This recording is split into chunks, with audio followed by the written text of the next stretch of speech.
Sympathetic I understand. with you because life happens usually while we're planning to do something else. Yeah. And, Yeah.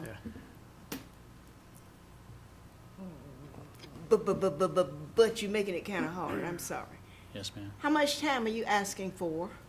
I don't know. Like I said, I've been trying to clean up by myself lately. I really don't know. You gave us, okay, you don't know. Last time I was hot on it. I mean, Pardon me? last time when I talked to y'all, I was really hot on it, trying to get it done. And now I just got so much going on. I don't even know. I actually talked to Mr. Hatcher not too long ago, and he was, we were talking about tearing it down. And I mean, because I just got so much on my plate right now. I can understand that, sir. I really can. Everybody has a story. What I'm inclined to do is to go ahead and accept this report and to give you what we did last time, 60 days to touch it or tear it down. But then whatever you do, don't come back here to us. Okay. That's what I'm inclined to do. Yes, ma'am. And I would like to, if we could, make that contingent on you furnishing the proof to our staff of the medical situation. Okay. Show them the accident report, medical bills, or whatever, and we'll give you another shot at it. And also the added thing that this property needs to be secure. We cannot have people. We can't let it be a drug hangout or something like that. That is one of the concerns of this type of property. And it deteriorates further rather than getting better while you're waiting to do something. That's sorry. Go ahead. That's what I didn't understand some of the pictures they had because all my interior doors are key locks, and they don't have no turn knobs on the outside just in case somebody does break through a window, because all the windows are screwed down, they can't open, and I just can't figure out how somebody got inside my house. And because I got nail guns, I got all kinds of stuff that I keep in the house. Well, it needs to be secured, or you need a junkyard dog in it or something. So Yeah. we'll give you what, 60 days? I'm inclined to give 60 days as a maximum. My minimum was 45, but I would give 60.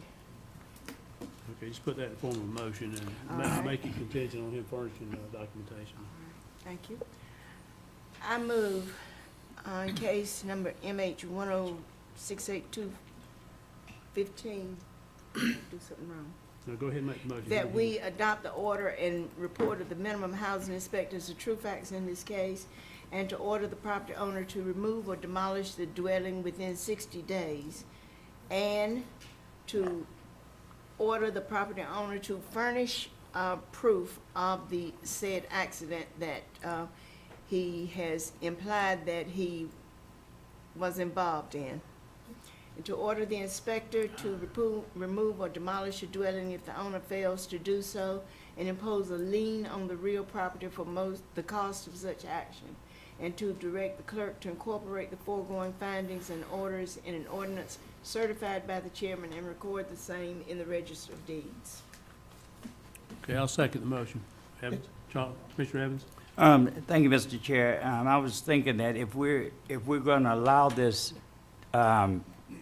this young man to bring proof in that he had been in an accident, contingent of the 60 days, why don't we have him to also have that proof brought to our staff by the end of close of business on Friday?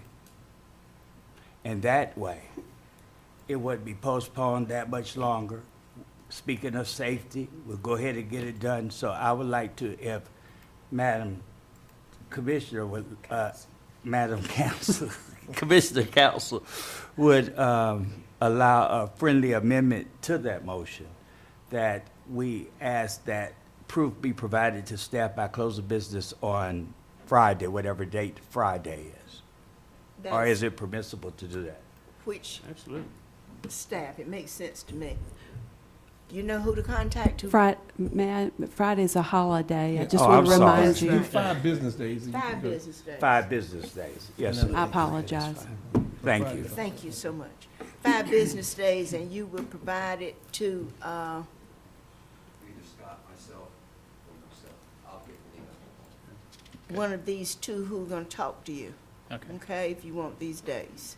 all right. All right, I'm very sorry that it happened to you. We all lived in, Yeah, well, yeah. I you know, it just Everybody's got happens. their It stories. happens, I'm so sorry. Okay, But that's my motion, and do I have a second? Yeah, I'll keep seconding too as well. Thank you, Ken? I have a question for the inspector. Can this property be rehabilitated? Oh, sorry. Mr. Edge, realistically, any property can be rehabilitated, but it's a matter of how much money would have to be put into it to do that. And we're saying in this case, it would cost way more than what the property's worth to rehabilitate it. 60 days, I don't believe is reasonable amount of time to repair everything on this property that would need to be repaired. That's, Well, I think we need to explain to the petitioner that this is more than just cleaning it up. I mean, I saw some pictures of some old tires and yes, sir. things like that, but if the property can't be rehabilitated and it's gonna end up back here and we're gonna have to tear it down and demolish it anyway, we might as well go ahead and do it. Yes, sir. I agree. Well, based on the way the motion's worded, in 60 days, if something hasn't happened, we don't even need to see this again. Okay. But if I'm sorry. Fortner. Fortner. Okay, I'm sorry, yeah, Mr. Porter. If you're making progress on this thing in 60 days, you don't have to stand up if you don't want to, It's but all right. if we find that you're making progress on this thing in 60 days, we'll still work with you, probably. Can't speak for the whole board, but I think I know them well enough to know that they will. Okay. If we come back in 60 days and nothing's happened, we don't even have to meet about this again. Okay. Been moved and seconded. Is there any further discussion? All in favor? Unanimous. Thank you, sir. Item 4D is case number MH 1254-2015.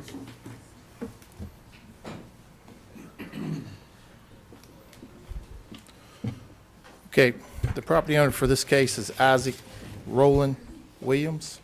Property is located at 2402 Moody Street. This is an unsecure structure.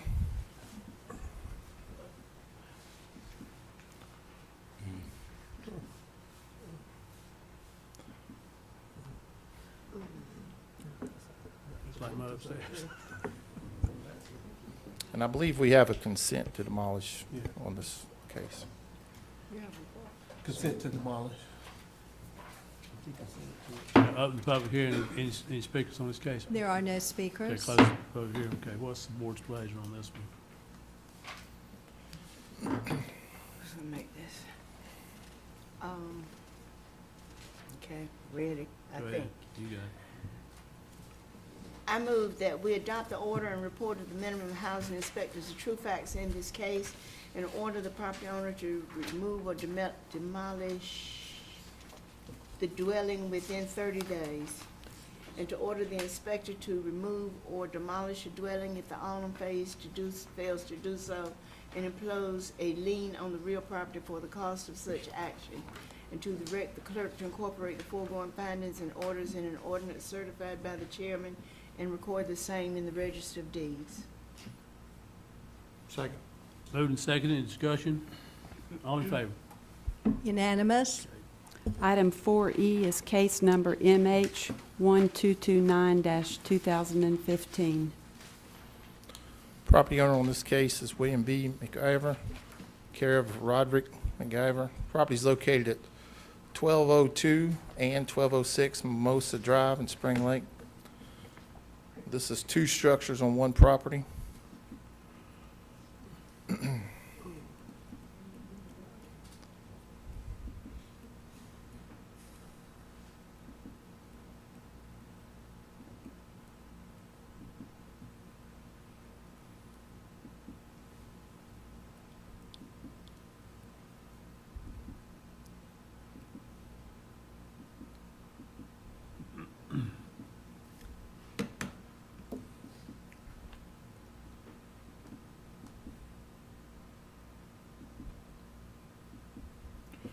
I will say both these properties are unsecured. We got some windows that are either broken out or open. The doors are secured to the properties. We checked with the power company today. The power has been off to both structures for the last 3 years. And we have had complaints, and I talked to the neighbor last Thursday while we were out there taking pictures. He stated that he had some vagrants there a time or two that he had to run off, so we're seeking an order to demolish these structures in 30 days. Okay, I'll open the public hearing. Are there any speakers? There are no speakers. Okay, I'll close the public hearing. I have a question. Is 30 days the minimum that we can give people? Yes, sir. Okay. Do you have a motion? Well, I just had have you not heard anything from the property owners? No, sir, and Have we- when I talked to the neighbor out there, excuse me, on Thursday, we gave him our information. He said he had contact with the property owner on this, and we gave him our contact information, and I even explained to him that we were going, we were bringing it to this hearing. Did we send a certified letter Yes, sir. to the tax and all that? Certified, regular mail, and we posted the property Okay, for both. thank you. Just make sure people don't think we just take. Mr. Chairman, Okay. Commissioner Edge. I would move that we adopt the order and report of the minimum housing inspector as the true facts in this case, and to order the property owner to remove or demolish the dwelling within 30 days, and to order the inspector to remove or demolish the dwelling if the owner fails to do so, and pose a lien on the real property for the cost of such action, and to direct the clerk to incorporate the foregoing findings and orders in an ordinance certified by the chairman and record the same in the register of deeds. Second. Your second, you second? Second. Okay, moved and seconded. Any discussion? All in favor? Unanimous. Okay. Thank you. Thank you so much. Next, we have our items of business. Item number 5 is consideration of resolution requesting action by our Cumberland County Legislative Delegation. Mr. Lawson. Good evening, Mr. Chair and board members. You'll recall that during the March 11th meeting with the legislative delegation, Social Services Director Brenda Jackson presented concerns impacting the administration of economic services programs. And I do want to mention that Ms. Jackson is in the audience this evening. She's shared a number of the long-standing concerns that we've had with the NC Fast system, the functionality of it, the reliability of it, and she also presented some concerns in regards to House Bill 318, which prohibits time limit waivers for food and nutrition benefits for able-bodied adults without dependents, or ABODs as they're called. And they're required to meet work requirements in order to receive those benefits. During the discussion, the legislators requested that we provide them a list of the specific actions that we would like to see in addressing these issues. And so in response to that, Ms. Jackson submitted to county management a list of the specific requests that we wanted to make of the legislative delegation. And from that, we worked with county legal to develop the resolution that's in your packet tonight, and we are recommending approval of the resolution for submission to the legislative delegation. Okay, I'd like to commend staff on doing what the legislators asked us to do, and which was to clarify those things and put them in writing and elucidate them for the purpose of getting possible action on these things, and they've done that, and we do appreciate that very much. Board, Mr. Edge? Just one comment, Mr. Chairman. Many times, as you all know, we get copies of resolution from other boards of commissioners throughout the state. And if Ms. Jackson can identify some of those other counties that are having difficulty also, we can ask our clerk to send that to those counties, because it would be better in the legislature if it's not just us, it's others that are adopting these resolutions too, if they would. Very true, very true. At this time, I'd ask for a motion for approval. So moved. Second. Moved and seconded. Any discussion at this point? All in favor? Unanimous. Thank you. Item number 6 is consideration of proposed schedule for fiscal year 2017 budget work sessions and the budget public hearing. We had presented this at the last meeting. It was noted that there was a conflict for the evening on June 16th. We normally don't need this session, but we wanted to go ahead and schedule it. We have kept the 16th on here at 8:30 a.m. only if needed. Okay, all right. These are not written in stone, but this is a guide, and Yes, sir. It's a planning tool. we'll follow them as best we can. I move we accept. Second. Moved and seconded. Any discussion on the proposed action? Not, all in favor? Unanimous. Item number 7 is nominations to boards and committees. Okay, board, we have, the Cumberland County Workforce Development Board, we have 3 vacancies. I'd like to call on, Mr. Lancaster. All three are eligible for reappointment, Mr. Chairman. That's John Jones, Charlene Cross, and Pamela Gibson. Motion, That's just a nomination. that's the number. Are there further nominations? Okay, seeing none, move to item B. I can't find it. I'm sorry. I think the board nominated Scenaria, Synavia George. She's the Veterans Hospital representative. Okay. That's for the Mid-Carolina Aging Advisory Committee. Any further nominations? No. Okay, item C. Mr. Edge? Mr. Chairman, for the Equalization and Review Board, I would like to nominate Doug Stevens, who is eligible for reappointment. In the appraisal position, I believe that's correct. And I'd like to nominate Curtis Alexander for the at-large position. Harvey Rayner III, who is eligible for reappointment and is also in an at-large position. And Mr. William Holland, who is eligible for reappointment in the industrialist position.